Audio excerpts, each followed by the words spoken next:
اعوذ باللہ من الشیطان الرجیم بسم اللہ الرحمن الرحیم رب اشرح لی صدری ویسر لی امری واحلل عقدۃ من لسانی یفقہوا قولی۔ منتخب احادیث اکرام مسلم، مسلمانوں کے حقوق۔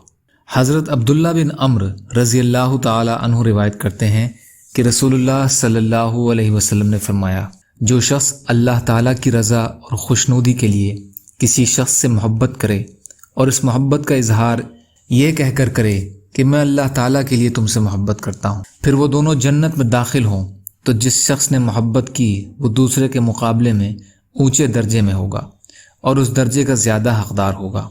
بزار ترغیب۔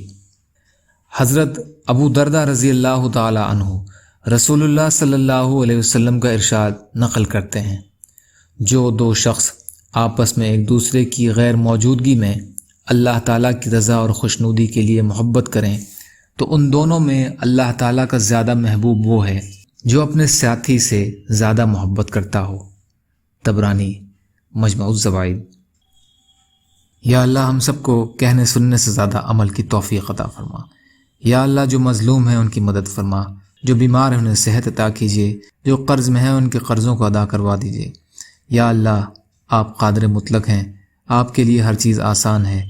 یا اللہ اپنے حلال میں سے دے دیجیے۔ یا اللہ اپنے حرام سے بچائیے۔ یا اللہ اپنے غیر سے بے نیاز کر دیجیے۔ یا اللہ صبر کرنے والا، شکر کرنے والا اور اچھی طرح عبادت کرنے والا بنائیے۔ اللہم انا نجعلک فی نحورہم ونعوذ بک من شرورہم برحمتک یا ارحم الراحمین۔ لا الہ الا اللہ محمد رسول اللہ۔ السلام علیکم۔